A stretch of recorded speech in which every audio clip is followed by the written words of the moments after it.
Hi hello, ഞാൻ ബ്ലൂഡോൾ. എല്ലാവർക്കും ഒരു പുതിയ വീഡിയോയിലേക്ക് സ്വാഗതം.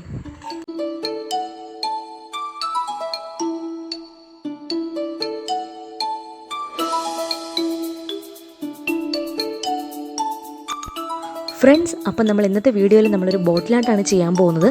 അതും വെറും ബോട്ടിലാട്ടല്ല, നമ്മൾ പൊട്ടിപ്പോയ പഴയ കമ്മലൊക്കെ വെച്ചിട്ടാണ് നമ്മൾ ഇന്നത്തെ ബോട്ടിലാട്ട് ചെയ്യുന്നത്. അപ്പോൾ നമുക്ക് നേരെ വീഡിയോയിലേക്ക് പോകാം.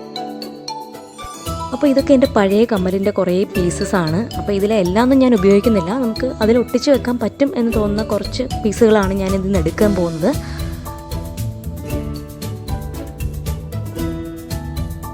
അപ്പോൾ നമ്മളിന്നൊരു കുഞ്ഞു ബോട്ടിലാണ് നമ്മളിന്ന് ബോട്ടിലാർട്ട് ചെയ്യാൻ പോകുന്നത്.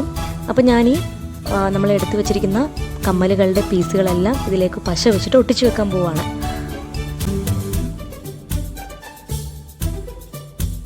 അപ്പോൾ ഇതിൽ പ്രത്യേകിച്ചിട്ട് ഇന്ന പീസ് ഇവിടെ ഒട്ടിക്കണം എന്നൊന്നുമില്ല. നമുക്ക് ഏതാണ്ടൊരു ഭംഗി തോന്നുന്ന രീതിയിൽ ഈ പീസുകളെല്ലാം കൂടി ചേർത്ത് ഒന്ന് ഒട്ടിച്ച് വെക്കുക. അപ്പോൾ ഇത് ഇതുപോലെ ഒന്ന് സൂക്ഷിച്ച് ഒട്ടിച്ചെടുക്കുക. ഇനി കുറച്ച് ഭാഗം ഒട്ടിച്ചിട്ട് പിന്നെ ബാക്കി ഭാഗം ഒട്ടിച്ച് എടുത്താലും മതിയാവും. കാരണം ചിലപ്പോൾ കുറച്ച് ഭാഗങ്ങളൊക്കെ ഇളകിപ്പോകാനുള്ള ചാൻസ് ഉണ്ട്. ഇതിപ്പോൾ ഞാൻ കമ്മലുകളുടെ പീസുകളെല്ലാം ഒട്ടിച്ച് ഫിനിഷ് ചെയ്തിരിക്കുകയാണ്. ഇനിയിപ്പോൾ ഇതിലാണ് ഞാൻ ഇനി ബാക്കി ചെയ്യാൻ പോകുന്നത്. അപ്പോൾ ഞാൻ ആക്രിലിക് കളർ അടിക്കുകയാണ് ഇതിലേക്ക്. ബൺസീന എന്ന് പറഞ്ഞാൽ അല്ലെങ്കിൽ ഒരു ബ്രൗൺ ഷെയ്ഡ് വരുന്ന ഒരു കളറാണ് ഞാൻ ഇതിലേക്ക് അടിക്കുന്നത്.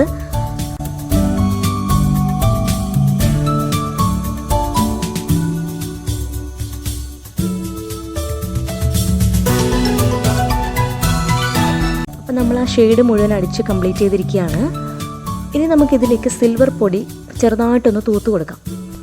ഇതിനായിട്ട് ഞാൻ ഫെവിക്രിലിൻ്റെ സിൽവർ ഡസ്റ്റാണ് ഞാനിവിടെ എടുത്തിരിക്കുന്നത്. എൻ്റെ കയ്യിലുള്ളത് പഴയ ഒരു ഡപ്പിയാണ്. അപ്പോൾ പുതിയ ഷെയ്ഡ് എങ്ങനെയാണെന്ന് എനിക്കറിയില്ല, ഇത് പഴയതാണ്. അപ്പോൾ ഞാൻ നിങ്ങൾക്ക് കുറച്ചുകൂടെ നന്നായിട്ട് കാണാൻ വേണ്ടിയിട്ട് ഒരു വെള്ള പേപ്പറിൽ എടുത്ത് വെച്ചിരിക്കുകയാണ്. ഇതെങ്ങനെ ഇരിക്കും സിൽവർ ഡസ്റ്റ്. അപ്പോൾ ഞാനിവിടെ എൻ്റെ വിരൽ ഉപയോഗിച്ചിട്ട് തന്നെ ഞാൻ അതിലേക്കൊന്ന് ടച്ച് ചെയ്ത് കൊടുക്കുകയാണ്. നിങ്ങൾക്ക് വേണമെങ്കിൽ തുണിയോ സ്പോഞ്ചോ എന്തെങ്കിലും നിങ്ങൾക്ക് ഉപയോഗിക്കാം.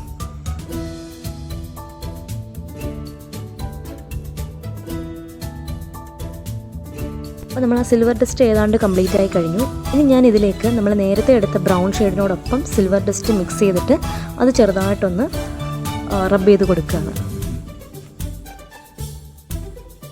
അപ്പോൾ ഞാൻ മുഴുവൻ ചെയ്യുന്നില്ല, കുറച്ച് പോർഷനിൽ മാത്രം ഒന്ന് വെറുതെ ഒന്ന് ടച്ച് ചെയ്ത് കൊടുക്കുകയാണ്.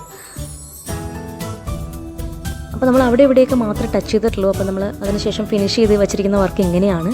ഇനി ഇതിലേക്ക് ഞാൻ കുറച്ച് സ്റ്റോൺസ് കൂടി ഒന്ന് ഒട്ടിച്ചു കൊടുക്കാൻ പോവുകയാണ്. അപ്പോൾ ഞാൻ എൻ്റെ കയ്യിലിരിക്കുന്ന ഈ ടൈപ്പ് സ്റ്റോൺസാണ് ഞാൻ ഇതിലേക്ക് ഒട്ടിക്കാൻ പോകുന്നത്.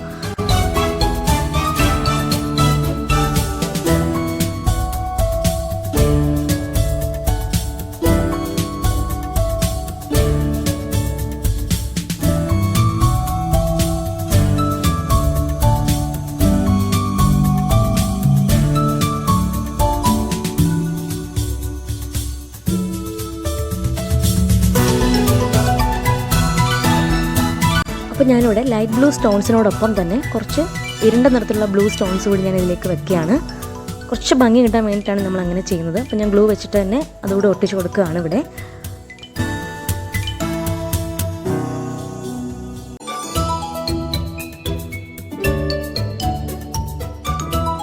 അപ്പോൾ നമ്മൾ വർക്ക് ഫിനിഷ് ചെയ്ത് കഴിഞ്ഞു. ഇനി നമ്മൾ നന്നായിട്ട് ഉണങ്ങാനായിട്ട് വെക്കണം.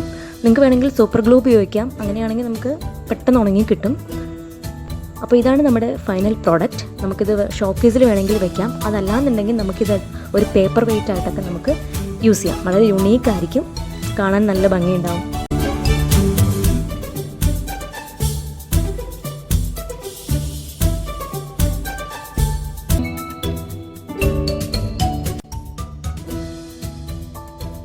അപ്പോൾ ഇന്നത്തെ വീഡിയോ എല്ലാവർക്കും ഇഷ്ടപ്പെട്ടു എന്ന് വിചാരിക്കുന്നു. അപ്പോൾ ഇഷ്ടപ്പെട്ടിട്ടുണ്ടെങ്കിൽ ചാനൽ സബ്സ്ക്രൈബ് ചെയ്യുക. ഒപ്പം തന്നെ ബെൽ ഐക്കൺ കൂടി ക്ലിക്ക് ചെയ്യുക. എങ്കിൽ മാത്രമേ നിങ്ങൾക്ക് പുതിയ നോട്ടിഫിക്കേഷൻസ് കിട്ടുള്ളൂ.